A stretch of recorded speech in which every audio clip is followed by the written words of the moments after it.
Thank you very much, everybody. And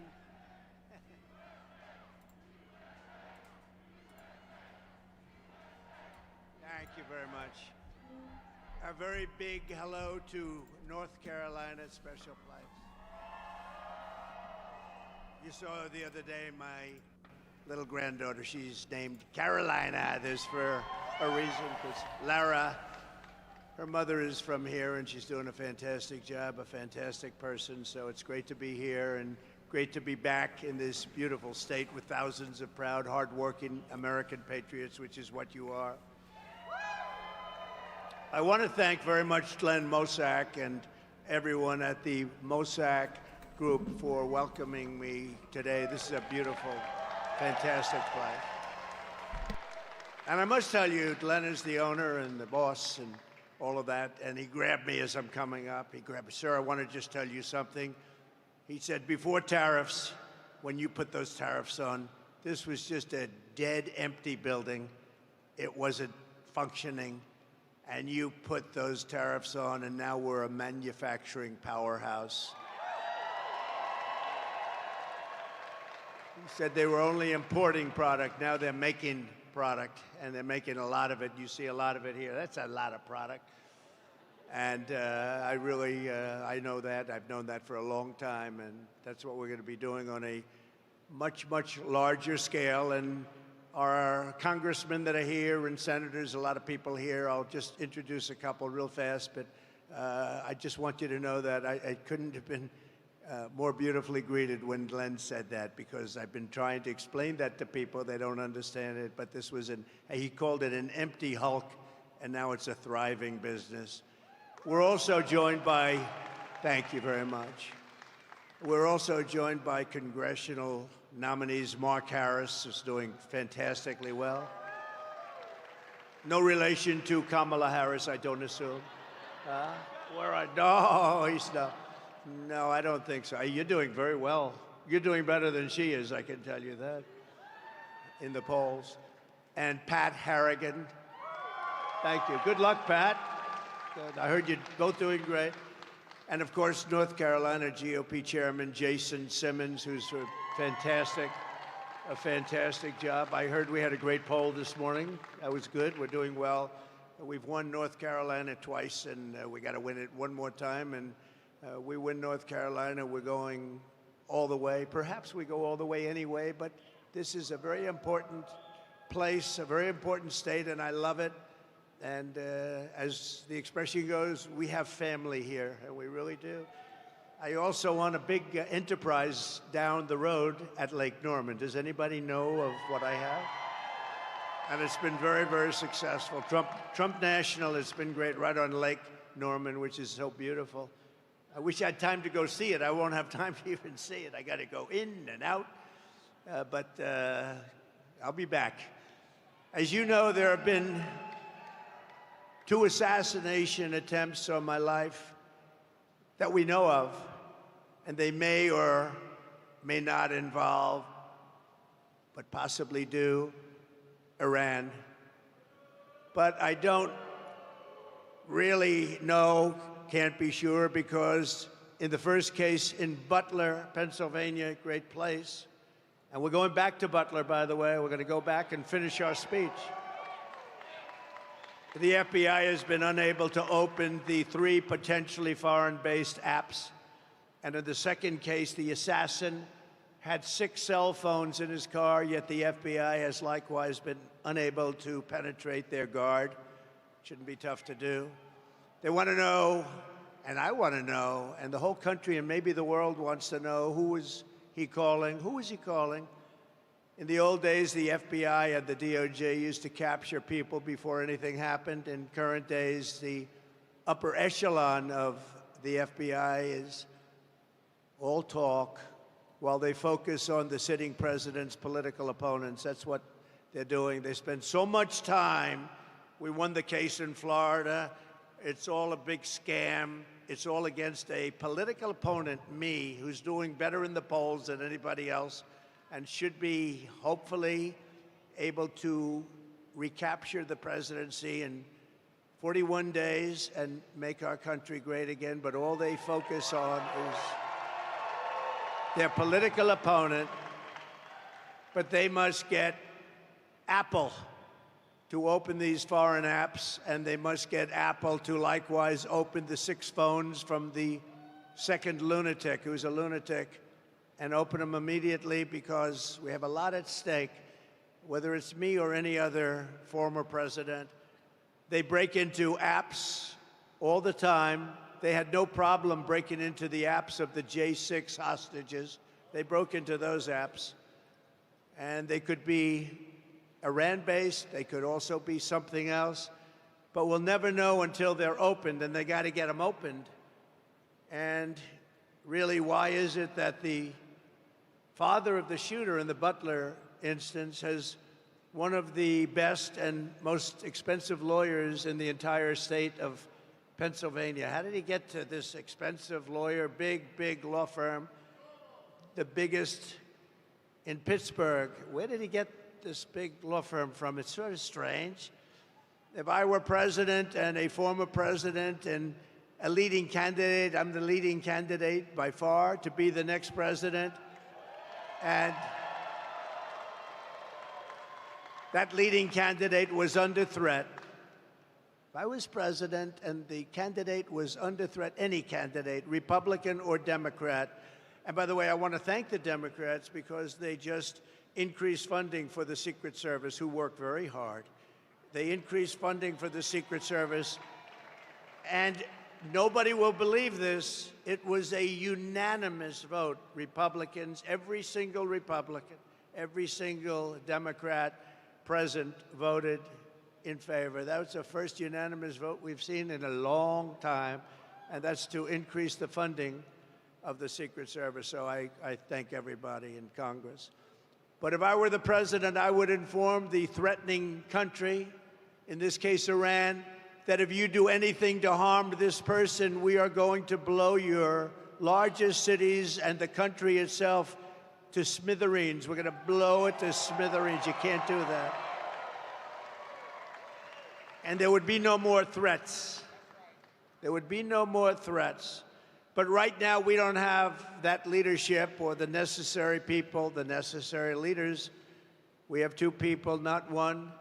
We don't even know who our president is right now. Who is our president right now? We really don't know, but we have 2 people, not one, that only keep looking. And when you do that, when you just look, trouble always ensues. So it's big trouble for our country. Meanwhile, we have the president of Iran in our country this week.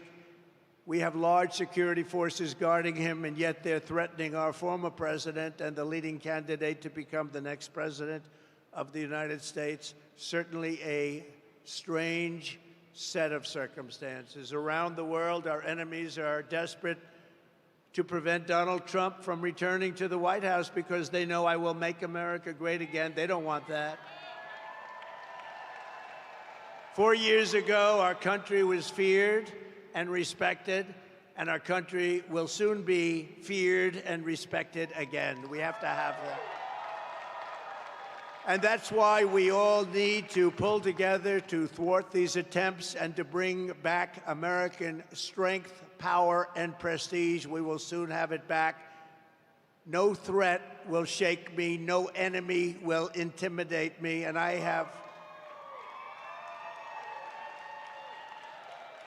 have never been more determined than I am today, and I will never back down in my fight to make America great again, which is what we're doing.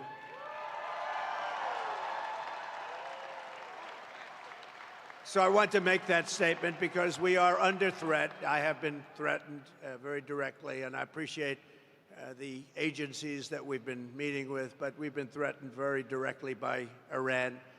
And I think you have to let them know, because the best way to do it is through the office of the president, that you do any attacks on former presidents or candidates for president, your country gets blown to smithereens, as we say.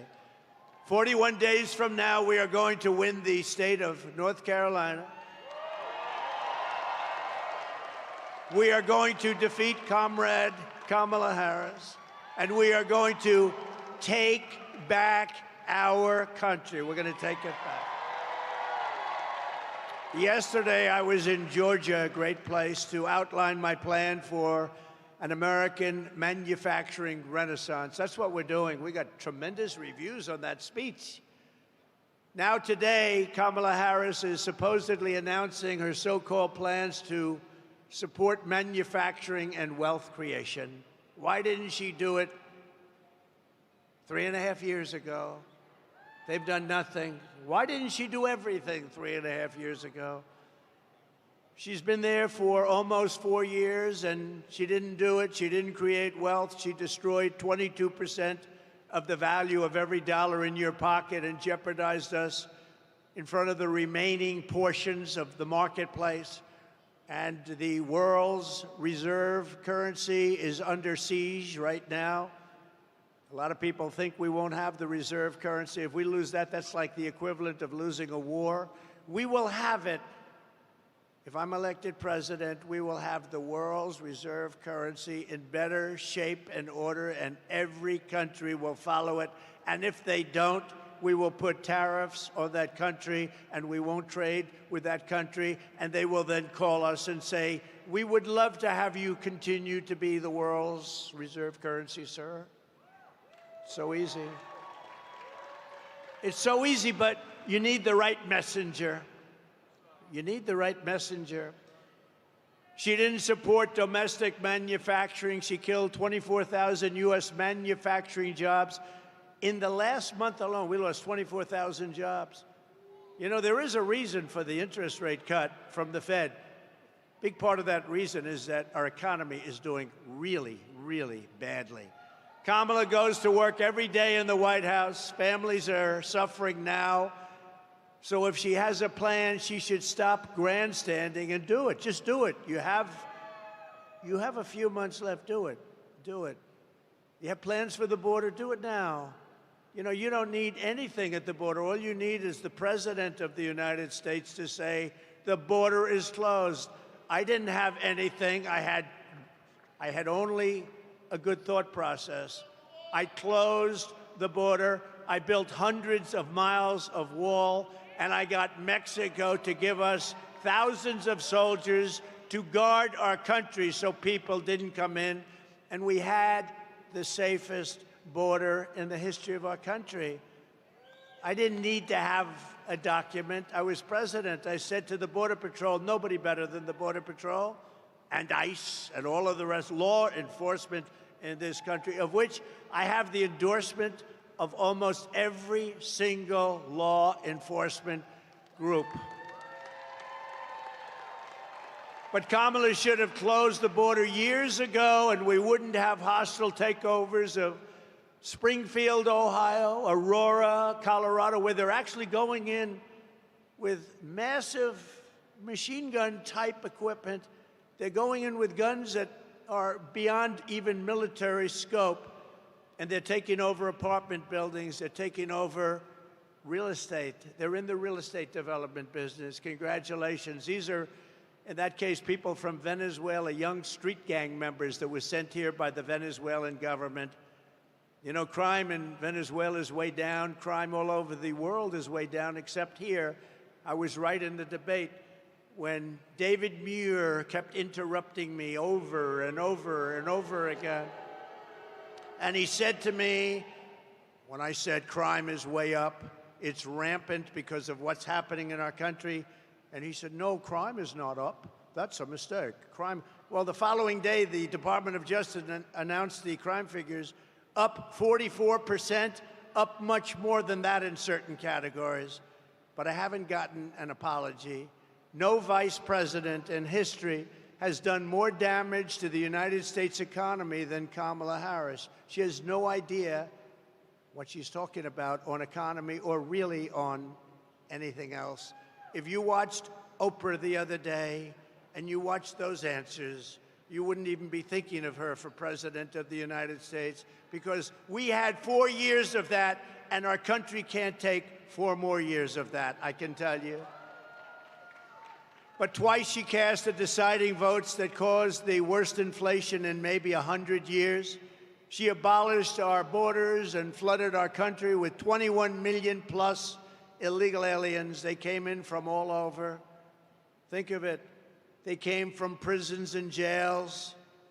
They came from mental institutions and insane asylums. They're terrorists. They're criminal street gangs. They're MS-13.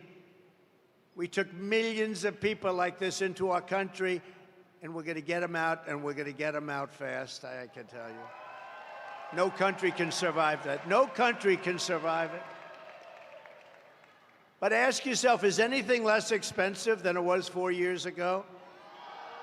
Where are the missing 818,000 jobs? Remember, they said 808, they were fake jobs.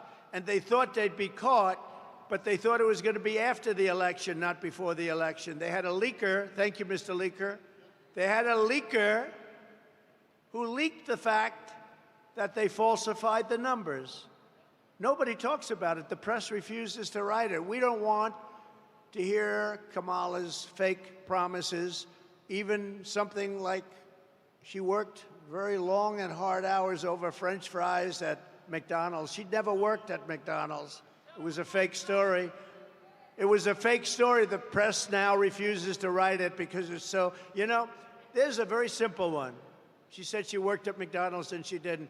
Not highly sophisticated, not complicated. It was a lie. She never worked at McDonald's over the hot French fries. I think I'm going to a McDonald's in 2 weeks, actually, and I'm going to work the French fries because I will have worked longer and harder at McDonald's than she did if I do that even for a half an hour. So we want to hear an apology for all of the jobs and all of the lives that she's destroyed. Think of it. They created 818,000 fake jobs so that the job numbers would look better. But they got caught before the election. They were going to announce it after the election that it was a mistake. It wasn't a mistake. It was fraud. And the Attorney General should look into it because nobody's ever had that kind of a mistake before in this country. 800, almost 1 million jobs, a mistake.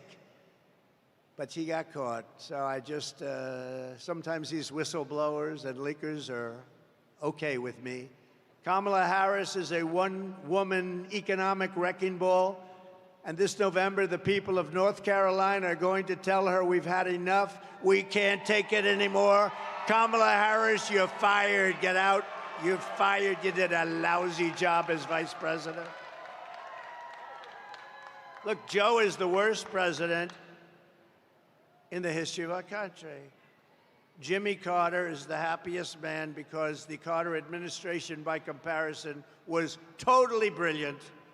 And Kamala is considered, and if you go back 7 weeks, was considered the worst vice president in the history of our country. And now she wants to be president. We can't let it happen. And she's a Marxist. We're not ready for a Marxist president, and we never will be.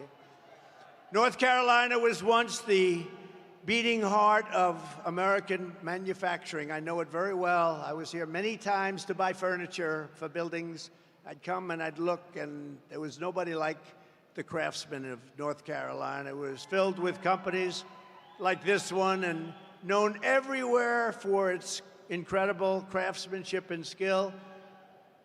I know from personal experience, though, that I was a big buyer. I bought a lot of things here. That there was no place for furniture in particular, like North Carolina. You were the furniture capital of the world, but now so much of that business has been stolen from you, and it's made in China and other places. And by the way, it's not as good. The quality is nowhere near. You made furniture. You bought a chair. It was good for 30 years. You buy some of these chairs that they sell you now, they break after about 2 months. People are laying on the floor, suing you for giving them a bad chair.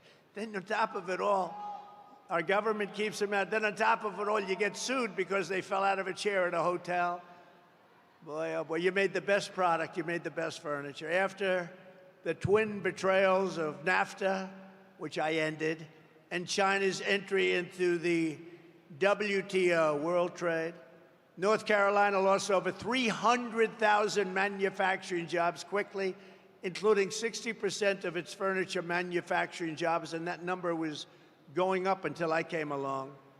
No one in Washington ever cared until me. In 4 short years, I ended NAFTA, the worst trade deal ever made, and replaced it with the USMCA, considered the best trade deal ever made, kept you in business. And I stood up to China like never before, including by imposing a 22% tariff on all Chinese furniture imports, saving the North Carolina furniture industry, what was left of it, because when I got there, you were in bad shape.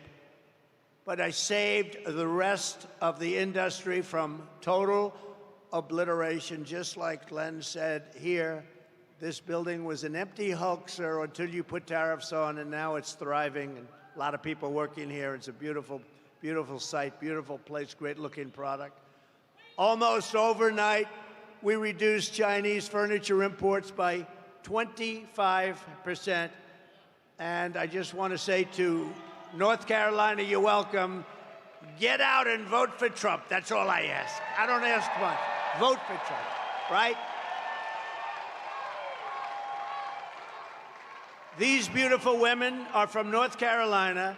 They have been following me all over the United States for years. This is number 232, and this isn't a rally. This is just a gathering of business people, just letting them know how well we're doing with all of the things that we're doing and how well we're doing in the polls. We're doing very well. We're leading in North Carolina by nice numbers, I think, but the real story is now being told because you're hearing the story. But these women have followed me all over. Their husbands are great people that put up with them. They are all over. Look how beautiful they are. And they follow me to California. They follow all over the country. And now finally we're in North Carolina, so you don't have to go so far. They live about 20 minutes away. But they are unbelievable patriots, and we appreciate it. There's actually about 50 of them. And I often wonder, you know, they're happily married. They're great, great people. They're happily married. But boy, their husbands, I say, darling, I'm leaving for a couple of days. We're going on. He's going, you're going to watch him again? But we love you, and we appreciate it. And above all else, they're patriots. They want to see our country get better. So thank you very much. Thank you very much. So to the workers of this state, when you hear Kamala Harris attack my tariffs today, you wouldn't have anything left in this state if I didn't do what I did. This building would be now shuttered, closed, empty, no jobs, and now it's thriving. We're going to do the same thing on a very large scale for our country. We're going to make our country something that nobody thought it was even possible. Just remember, Kamala's not attacking me. She's attacking your furniture jobs. She's attacking your communities. She's attacking your factories. And she's trying to send all of those jobs to China with everything else. And we're not going to let that happen. Joe got all that money for China. You know, China paid him a lot of money. So did Ukraine. So did Russia. They got a lot of money. Remember when I said during the debate, when Chris Wallace was the host, he did not so. How's Chris Wallace doing lately? Not too good, right? He's not doing too good. I said, why did the mayor of Russia's wife pay you $3.5 million cash? How come? And Chris Wallace stopped me. You're not supposed to be asking that question. I said, why not? That's a question. He wouldn't let it be asked. You know, I had 3-on-1 the other day, and I had 2-on-1 then. I always have unequal odds, but we handled it very well. We got great marks on that debate. We had a woman debating. She just talked about, like, the birds and the bees. She didn't talk about, when you asked a question, there was never an answer. There was never any knowledge. When you saw her the other day, and by the way, when she did the interview previous with the Pennsylvania person who was a nice person, I know him very well, they were the softest questions. She was unable, literally unable, to answer the questions. And we can't have that. We cannot have it. We need 4 strong years. We have to bring our country back. Under my plan, American workers will no longer be worried about losing your jobs to foreign nations. Instead, foreign nations will be worried about losing their jobs to America. You've never heard that before. And you've never heard that before, I don't think. We're going to take their jobs, we're going to take their factories, and we're going to bring trillions and trillions of dollars in wealth back to the USA and back to North Carolina. A lot of those jobs, especially those furniture jobs, they're going to be coming back. It's not overly complicated, and we're going to explain it. And it's what many countries have done to us for years and years and years. And we didn't do it because we didn't have the leadership necessary to understand what was going on. Here is the deal that I will be offering to every major company and manufacturer within our country. I will give you the lowest taxes, the lowest energy costs. I will cut your energy in half. The lowest regulatory burden and free access to the best and biggest market on the planet Earth, but only if you make your product here in America and hire American workers for the job. You know, I had Wall Street geniuses calling me up yesterday. I said this yesterday when I was in Georgia, where we're leading also, by the way. That's nice, by quite a bit. But we were in Georgia and doing well, and they called me up after the speech and they said, "What? Who gave you that idea to cut the taxes, but only if you make the product in the USA?" Pretty good idea. They said, "Who gave you that idea?" I said, "I did. If you don't make your product here, then you will have to pay a tariff when you send your product into the United States, and we will take in hundreds of billions of dollars into our treasury and use that money to benefit American citizens." But really what's going to happen is they're going to end up building their factory here so they don't have to pay the tariff. That's really what's going to happen, most of it.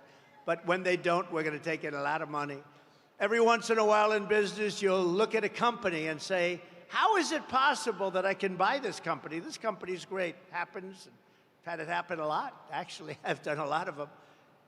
But the other side looks and doesn't understand why you're so thrilled.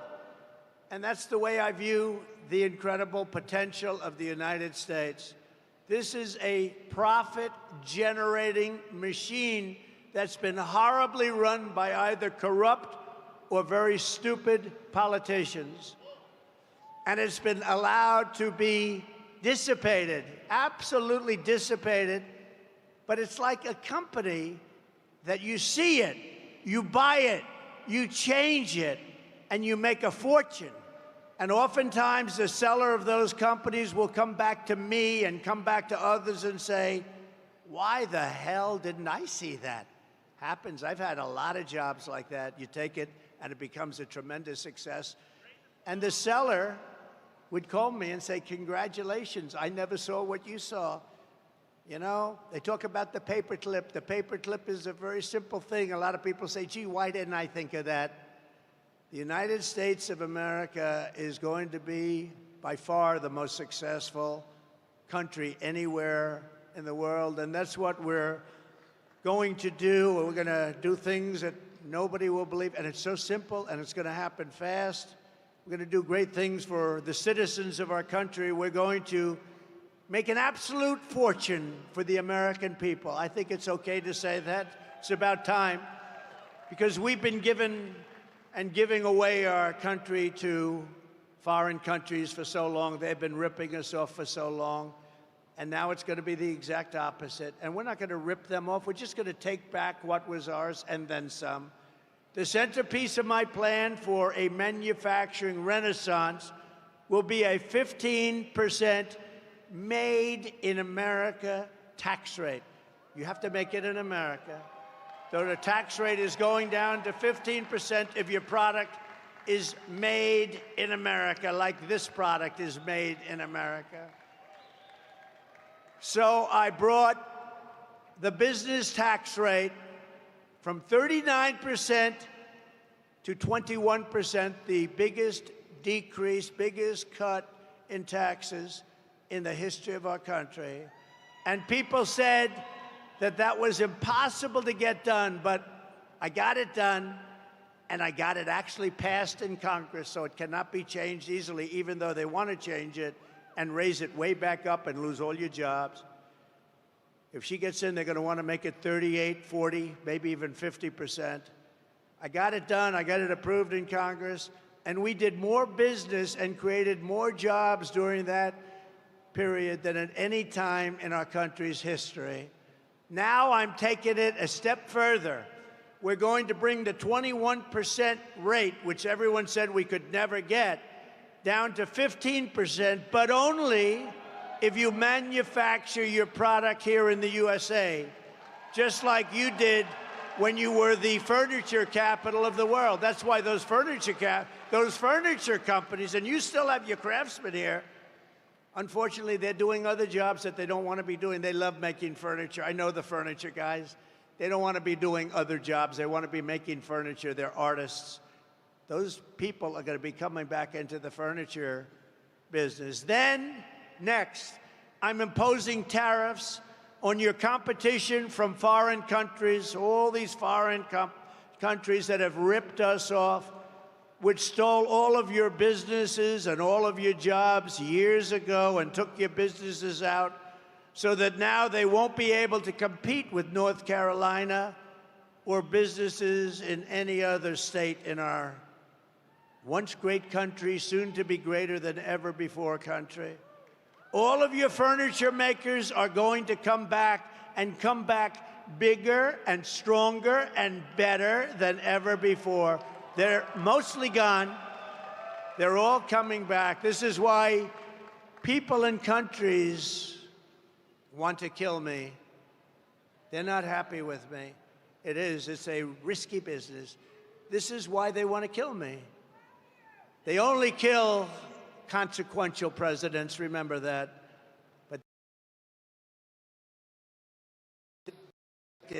you're not happy with what I'm saying. When they used to say they like Barack Hussein Obama, of course they do, because he did nothing to help us.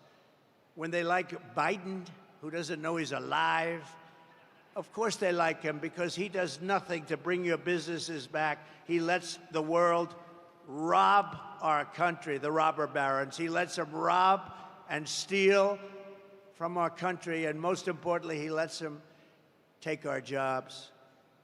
U.S.-based manufacturers will also be able to write off 100% of the cost of heavy machinery and other equipment in the fiscal year.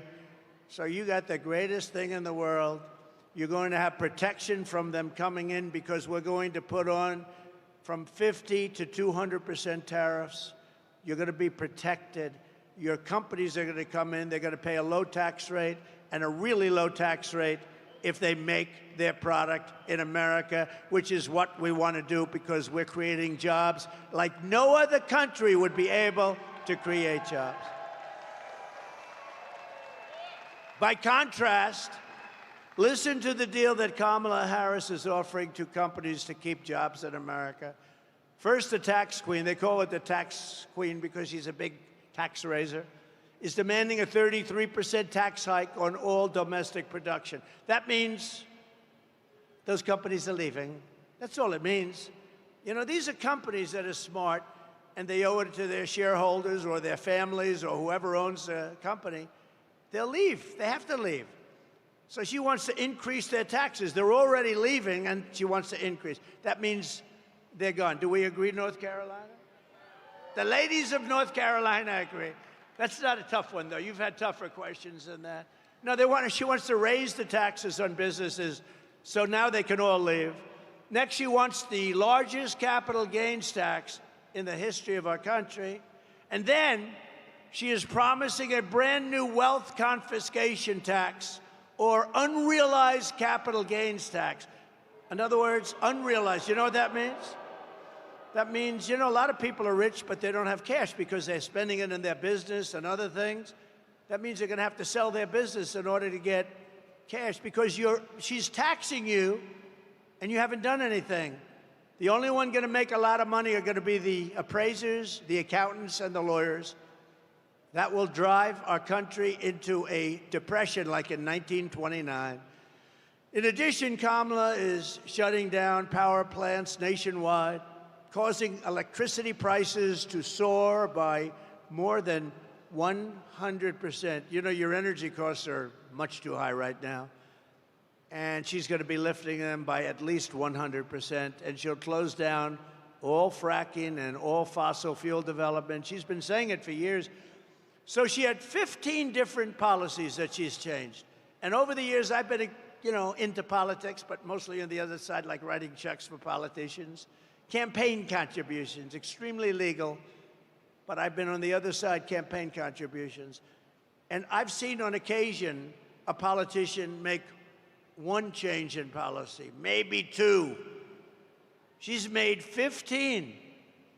She wants to confiscate your guns. She wants to do this. She wants to that. She wants, absolutely, there will be no fracking. She said it all over the place. You got to see 2018, 2019, there will be no fracking in this. Now she's saying, oh, fracking would be fine. She was in charge of the defund the police movement. She's a radical left person. Her father is a Marxist professor. He teaches what his daughter is now trying to teach you. No, we don't want Marxists to be running our country because it's a short way to, we passed socialism. We never had socialism. I always said, we will not ever be a socialist country. And I was right, because they skipped socialism. They went down to communism. I was right. Got to keep myself right. No, we skipped socialism. This is unbelievable that this woman is running. She's a communist. Her views are communist. She destroyed San Francisco. The greatest city in this country 15, 20 years ago was San Francisco. She destroyed San Francisco as DA. She destroyed California as the Attorney General. She was Attorney General of California. She destroyed it. Most beautiful place on earth. Best weather, beautiful ocean, and everything. And now you look at it, look at what it's done. And Newsom, Gavin Newsom, has done a terrible job. He's a terrible governor. She's destroyed it, and she'll destroy the United States of America if she becomes president. And all those things that she wanted, a politician always goes back to where they came from. Defund the police. Think of it. She headed up defund the police for years. She was one of the originators of defund the police. Anybody that wants to defund the police and is a party to that even for one day has no right to be the President of the United States. Right? Under my plan, we will cut energy and electricity prices in half, not only for businesses, but for our great young ladies from North Carolina. Your prices, they're pretty rich people, I think. I don't think it's going to matter to them, but it's going to matter to a lot. Will cutting the energy prices mean anything to you ladies? Still good, right? It's money.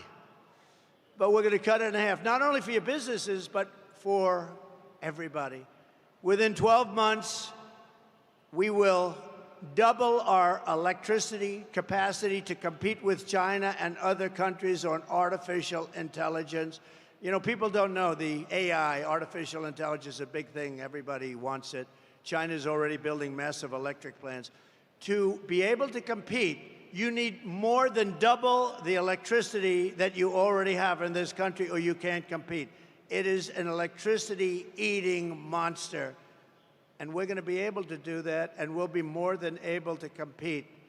We're going to be able to get it done, but not if somebody else is president. It'll be a disaster. To slash burdens on workers and businesses, we will cut 10 old regulations for every one new regulation. So I cut more regulations during my 4-year term than any other president in history during any term. And we're going to keep it going. Some of them have been put back by Biden and Harris. And to the auto workers of our country, we love you. I am pinpointing you for greatness. China is right now building major auto plants in Mexico. They didn't start them with me.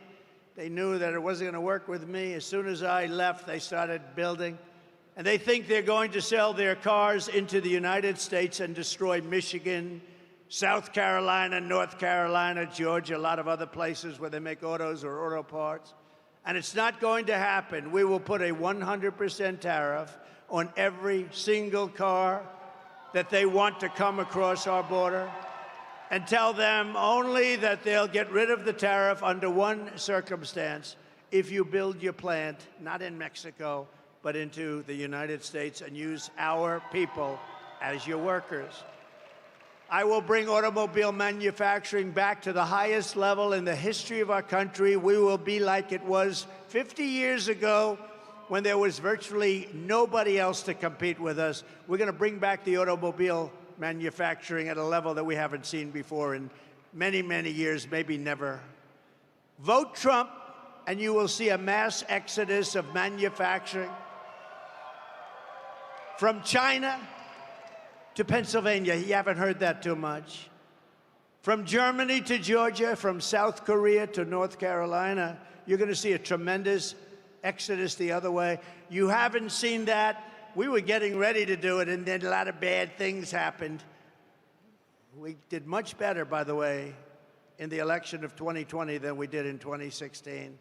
Just remember that. Millions and millions of votes more. More votes than any sitting president in the history of our country. But they beat us by a whisker. They beat us just by a little whisker. He beat us from the basement. As we save our economy, we will also seal the border and stop the migrant invasion into our country. It's the greatest invasion that we've ever had into our country. What they've done to our country is incredible, and what they're doing to our country. Under Border Czar Harris, millions and millions of people are pouring in right now from all over the world: prisons, jails, insane asylums, mental institutions, terrorists, all at record levels. We've never had anything like this. And you know, I feel so sorry for the towns and the cities where they are. They're causing havoc, and the mayors always want to be politically correct. One particular, I don't want to embarrass him, but one particular mayor is saying, we're looking for translators because the people speak no English. So they're looking. You shouldn't be looking for translators. You should be looking for people to take them out of our country and bring them back from where they came, because your town and city is being destroyed. The 21 million illegals she let in are now creating havoc throughout the country. Aurora, Colorado, and Springfield, Ohio are just two examples. What they're going through in those places, it's unbelievable. I mean, they're literally taking over those towns. They're taking over hundreds, those are 2 years, hundreds of towns and cities throughout our country, including the big ones. Look at New York. All of the people, what's happened to the quality of life. The quality of life is a whole different deal. Chicago, take a look at what's happening in Chicago. Look at LA. Look at what's happening in Los Angeles. They're taking over your cities, your big ones, your small ones, your towns. It's not sustainable by anybody. Yet after almost 4 years, Border Czar Kamala Harris has reportedly decided that for political reasons, that it's finally time for her to visit the southern border. So think of it. She was the border czar for almost 4 years. She's never been there. She went to one little area, but it was, I'd like to go there too with our great First Lady and have a nice lunch. This was not the border that she should be looking at. I can tell you the real border because I've been there many times. She finally went after almost 4 years, and the reason is because her polls are crashing. She's not doing well because I don't believe the people of this country are stupid. I think they're very smart. And you're not going to let her ruin this country like she did San Francisco or Los Angeles. She ruined the entire state of California. She's trying to con the public, but remember, she is the one who terminated Remain in Mexico. I had a policy. It was not easy to get with the president of Mexico, who I got along with great, but he is a smart man, and he took advantage of our country. I said, we have to have Remain in Mexico. He looked at me like I was crazy. I said, no, I'm not. I want Remain in Mexico until we find out if these people are qualified to come in. And they stayed in Tijuana. They stayed all over Mexico, hundreds of thousands of people. and we took them in very, very slowly. I don't know if they can put up my world's favorite chart. I don't know. We're in a factory right now. We don't have billboards, I don't think. But the greatest chart, I love that chart because that chart saved my life. It was a chart on immigration. There was a chart on immigration, blue, gold, and red. I love it very much. If I didn't have that chart, I probably wouldn't be speaking to you right now. But it shows basically that we had the best and lowest immigration numbers, and that included drugs and human trafficking and a lot of other things that we've ever had in the history of our country. So remain in Mexico. They canceled our asylum agreements with Central American nations, ended Title 42, a very important program, implemented nationwide catch and release. I had catch and release, but I catch and release in Mexico. We catch and release into the United States, never to see these people again until they murder somebody, and then we see them. And we allowed them, through absolute stupidity, to destroy the very fabric of our nation. Millions of people were allowed to come in totally unvetted, totally unchecked, from places unknown.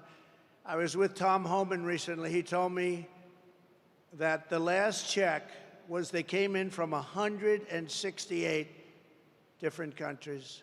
Most people don't even know there are that many countries. Actually, there are quite a bit more than that.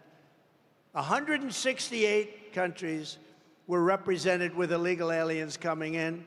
From the Congo in Africa, they come in a lot from the Congo.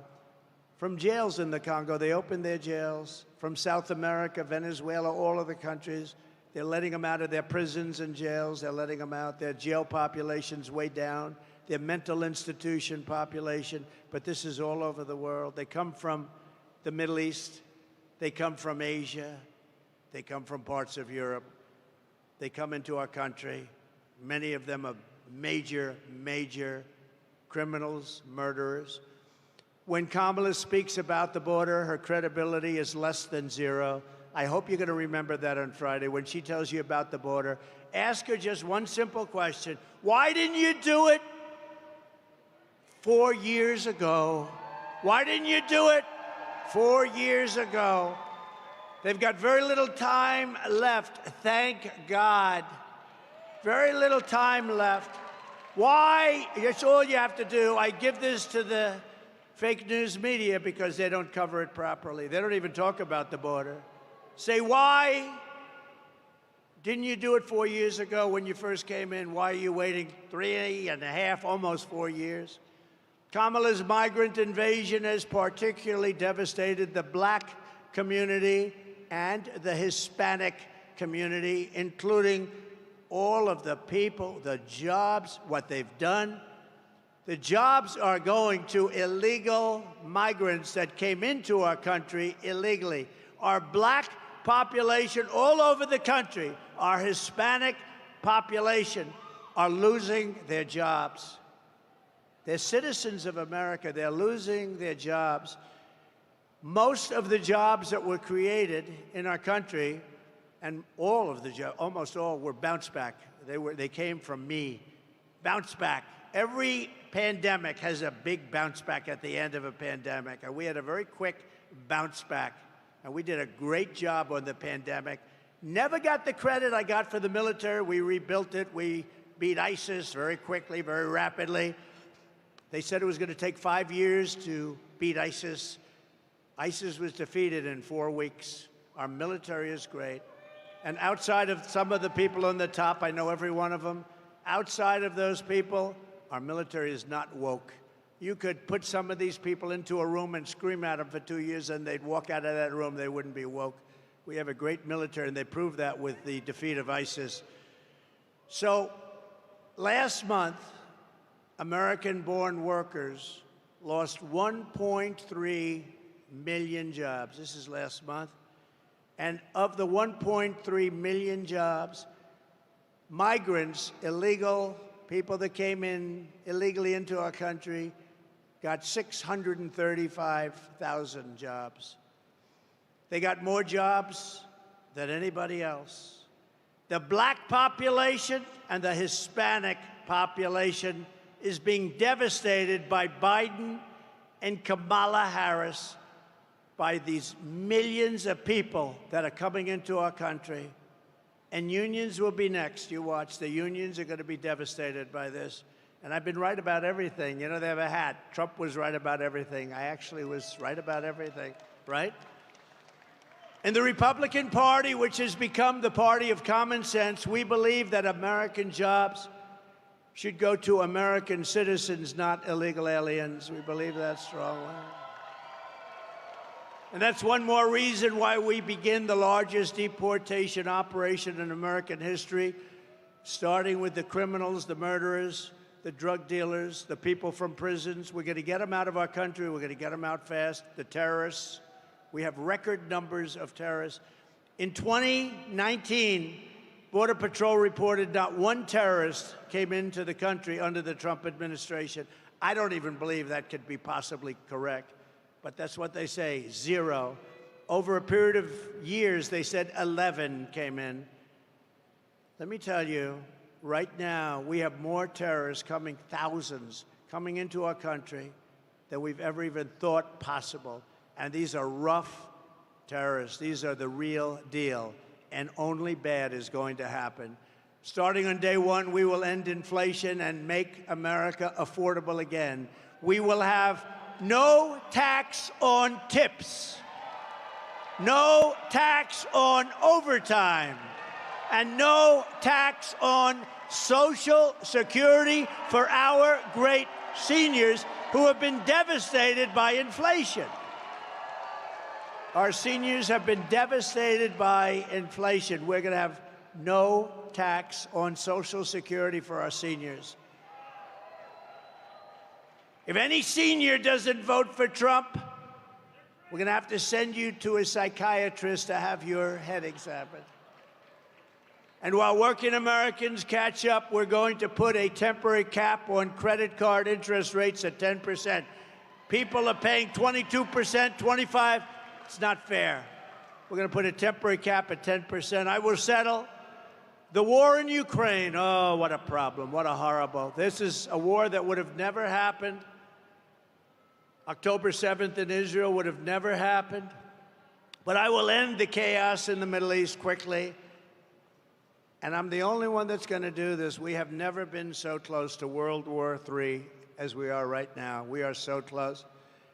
I will be sure that World War III will not happen. I'm the only one can say it won't happen.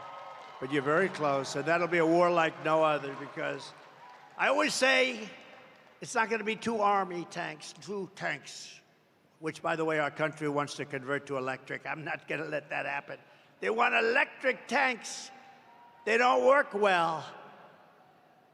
The battery size is so big, you're going to have to pull a trailer behind the tank. No, can you believe this? They want electric tanks. They don't care. They want to have a nice, free, beautiful for the environment as we blast our way through countries. These people are crazy. They're crazy.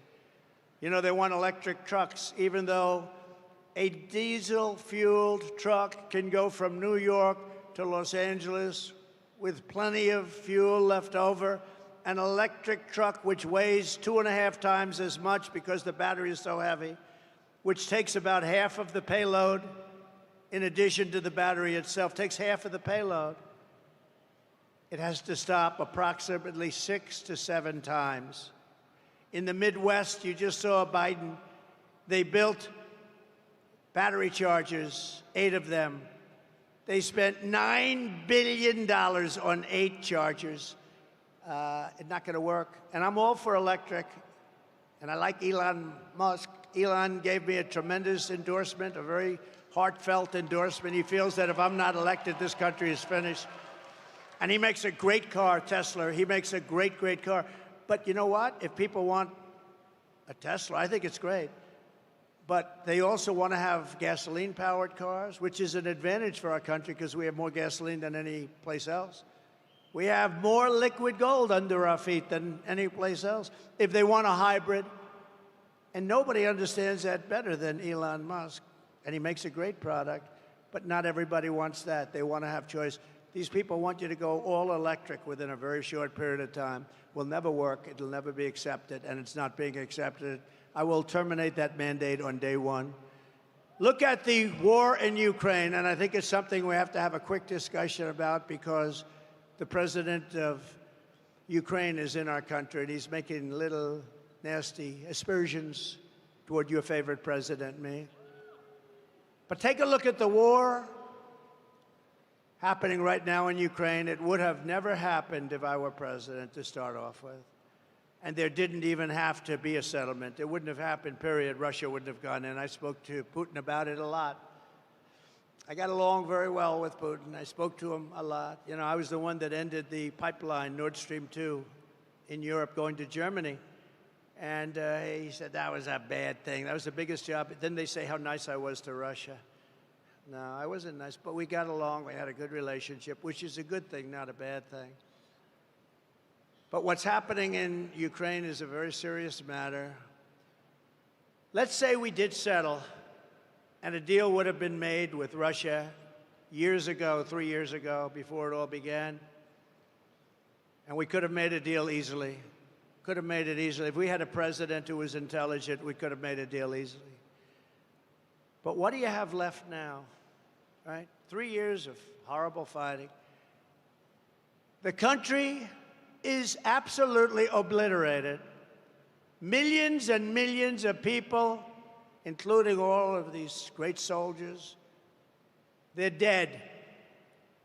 Those gorgeous buildings with golden towers are demolished and laying broken on their side.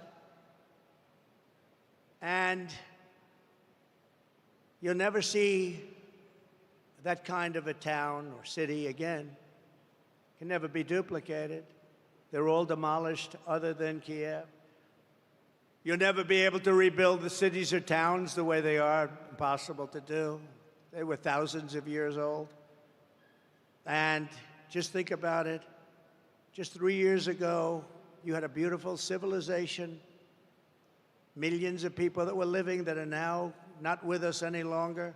Magnificent towns and cities that were so beautiful could never be reconstructed, other than Kiev, which is actually starting to be hit right now. He wanted to save that.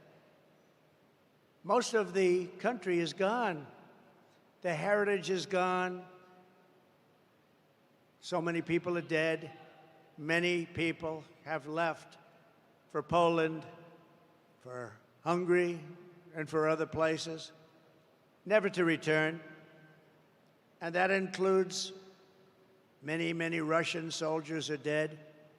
A deal could have been made. There wouldn't have been one person that died, and there wouldn't have been one golden tower laying shattered on its side. A deal could have been made if we had a competent president instead of a president that egged it all on.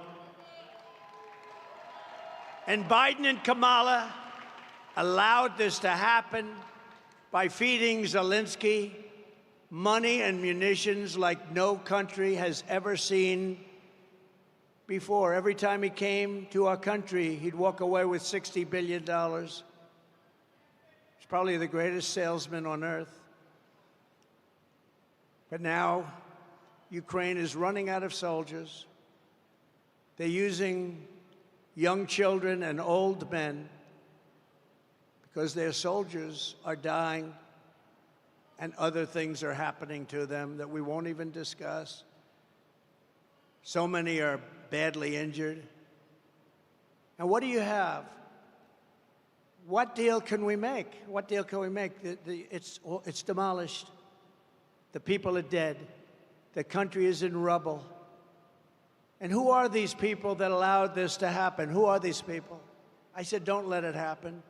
This never happened in my 4 years. I told President Putin, you're not going to do it. He would never have done it. They started to form after I left. And I actually thought they were forming as a negotiating tactic for Putin. I thought it was a negotiation, but through a lot of bad statements and stupid statements, he went in, and he's no angel. It's all such a horror. Biden and Harris caused this situation by the stupidity of what they said, by every move they make. But they caused the situation, and now they're locked in. They're locked in. I watched this poor guy yesterday at the United Nations. He didn't know what he was saying.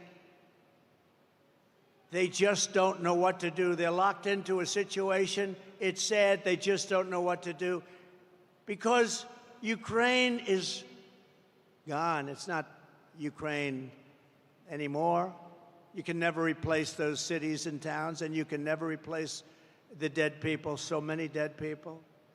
Any deal, even the worst deal, would have been better than what we have right now. If they made a bad deal, it would have been much better. They would have given up a little bit, and everybody would be living, and every building would be built, and every tower would be aging for another 2,000 years.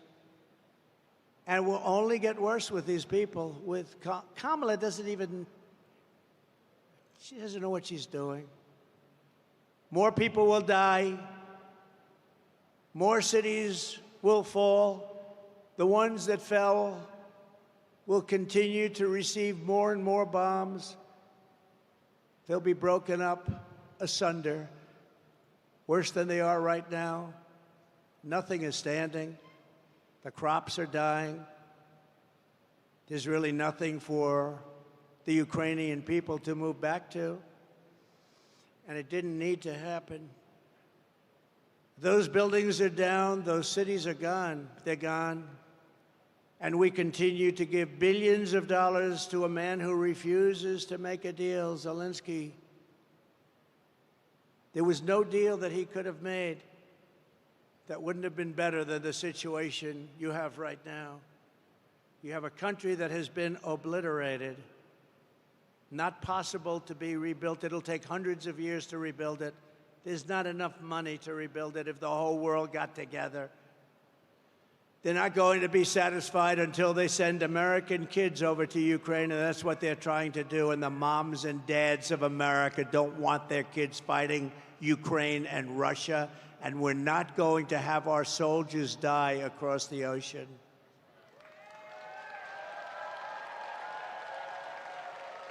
I will restore, as I did for 4 years, the only president in 81 years, they say, no wars. Hillary Clinton said, look at him, look at him. He'll immediately start wars. No.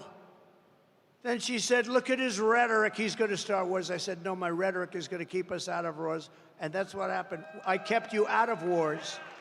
My rhetoric kept you out of wars. I stopped wars from happening.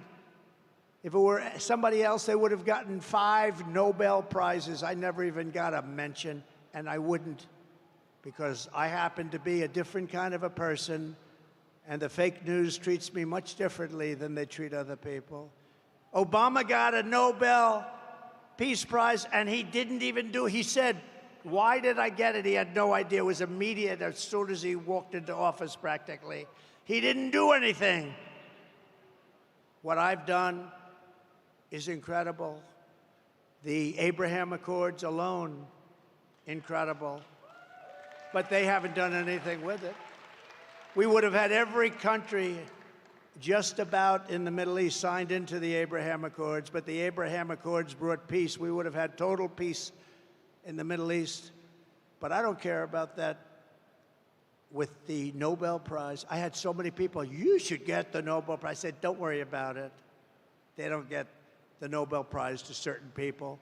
But these are the people that get things done. These are the people that understand strength, and they understand peace, because we will restore peace through strength. We will rebuild our cities, including Washington, D.C., making them safe, clean, and beautiful again. We will keep the U.S. dollar as the world's reserve currency. This is how we will end the era of inflation, mayhem, and misery under Kamala and Crooked Joe, and unleash safety, prosperity, and peace for Americans of every race, religion, color, and creed. We're going to do things for our people that haven't been done for a very long time. And we started 4 years ago. We were doing things that nobody ever believed, jobs. And We had the greatest economy in the history of our country 4 years ago, 7 years ago, 6 years ago, and 5 years ago. Together, we will deliver low taxes, low regulations, low energy costs, low interest rates, low inflation, so that everyone can afford groceries, a car, and a home, the American dream. We will stop the invasion and end migrant crime, support our great police, strengthen our military, build a missile defense shield over our country, keep critical race theory and transgender insanity the hell out of our schools, and we will keep men out of women's sports. We will defend the Second Amendment, restore free speech, and we will secure once and for all our elections. Our elections are under siege. Everyone will prosper, every family will thrive, and every day will be filled with opportunity and with hope. But for that to happen, we must defeat Kamala Harris, and we must stop her country-destroying liberal agenda once and for all. It has to end. We have to bring our country and take our country back. So get everyone you know and vote. We want a landslide that's too big to rig. Very simple. Too big to rig. On November 5th, we will save our economy. We will save our country. It will go down as the most important day in the history of our country. We will rescue our middle class. We will reclaim our sovereignty and restore our borders. We will put America first all the time, and we will take our country back. North Carolina, get out to vote. Thank you. God bless you. And God bless America. Thank you very much, everybody.